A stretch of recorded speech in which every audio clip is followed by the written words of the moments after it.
मेरा ये YouTube channel देख रहे सभी दर्शकों को रजनीश सहाय का प्यार भरा नमस्कार और सादर अभिनंदन। द्वारका दिवेचा साहब, इनकी सिनेमेटोग्राफी के बारे में बताते हुए पिछले एपिसोड में मैंने फिल्म आम्रपाली की चर्चा की थी कि कैसे परफेक्ट शॉट नहीं दे पाने की वजह से वो वैजयंती माला जी पर भड़क उठे थे। यदि आपने वो एपिसोड नहीं देखा है तो देख लीजिएगा।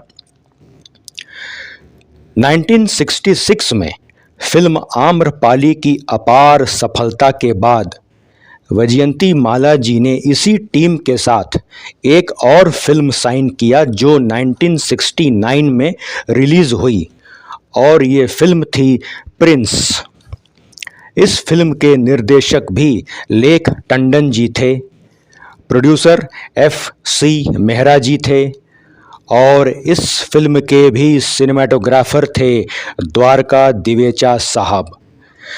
फिल्म के हीरो यानी कि इस फिल्म के प्रिंस थे शम्मी कपूर जी। इस फिल्म का एक बड़ा ही दिलचस्प वाकया है, आज इसी के बारे में बताने जा रहा हूँ। फिल्म के गीतकार यानी लिरिक्स राइटर हसरत जयपुरी साहब थे। इस फिल्म के लिए वो एक ऐसा गाना लिखना चाह रहे थे जो युगों युगों तक अमर रहे, यानी कि गाने का मुखड़ा ही इतना ज़बरदस्त हो कि लोग झूम उठें।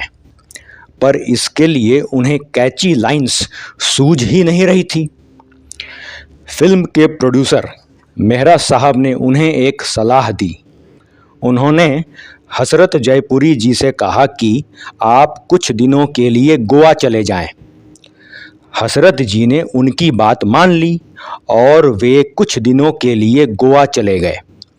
वहाँ एक होटल में उन्होंने एक कमरा बुक किया और रहने लगे। एक दिन वो उसी होटल के नीचे स्विमिंग पूल के लाउंज में बैठे हुए थे, काफ़ी परेशान थे। तभी अचानक उनकी नज़र एक फॉरेनर लेडी पर गई जिसके स्विमिंग सूट पे बहुत सारे स्टार्स की डिज़ाइन बनी हुई थी और वो लेडी पानी से बाहर निकल रही थी।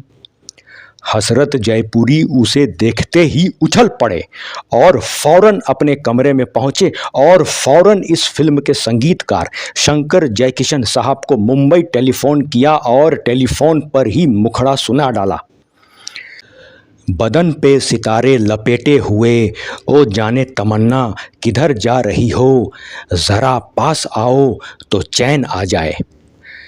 जयकिशन साहब के बगल में FC मेहरा साहब भी बैठे हुए थे।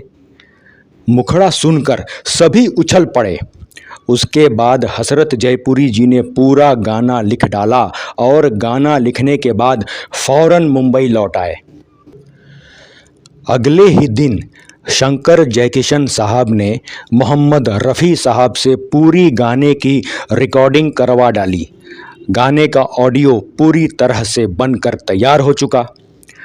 अब इस गाने को फिल्माने की बारी आई, यानी गाने की शूटिंग करने की बारी। वैजयंती माला और शम्मी कपूर जी पर ही इस गाने को फिल्माया गया था। गाने के लाइंस को ध्यान में रख कर ही वैजयंती माला जी के लिए कॉस्ट्यूम्स डिज़ाइन की गई थी। अब पूरी सिनेमेटोग्राफी का भार द्वारका दिवेचा साहब पर था। उन्होंने इतनी खूबसूरती के साथ इस गाने को शूट किया कि गीत के बोल और सिनेमेटोग्राफी के अंदाज में इस कदर तालमेल था कि ऐसा लग रहा था मानो दोनों एक दूसरे के पूरक हों। जितना खूबसूरत ये गीत है उतनी ही खूबसूरत इसकी सिनेमेटोग्राफी भी है। मोहम्मद रफ़ी साहब ने इसे गाया भी है एक खूबसूरत मनमोहक अंदाज में, और गीत का जो संगीत है वो तो वाकई सदाबहार है। जब ये फिल्म रिलीज़ हुई तो ब्लॉकबस्टर सुपर डुपर हिट हुई और यह गाना भी ज़बरदस्त हिट हुआ था। इस फिल्म को हिट कराने में कहीं ना कहीं इस गाने का भी बहुत बड़ा योगदान है। आज कई दशक बीत चुके हैं, लेकिन आज भी ये गाना उतना ही तरोताज़ा लगता है जितना उस वक्त लगता था। वाकई ये गाना अमर हो गया।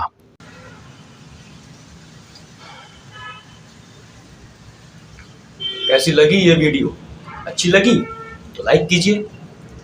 सब्सक्राइबर तो आप होंगे ही, नहीं हैं तो जल्दी से सब्सक्राइब कीजिए ताकि मेरी आने वाली सभी वीडियोस सबसे पहले आप तक पहुंचे। आप लाइक करते हैं, सब्सक्राइब करते हैं और कमेंट लिखते हैं, इससे मुझे प्रोत्साहन मिलता है। हाँ, कमेंट बॉक्स में अपनी राय ज़रूर लिखें। तो मिलते हैं अगली वीडियो में, तब तक के लिए बहुत बहुत धन्यवाद।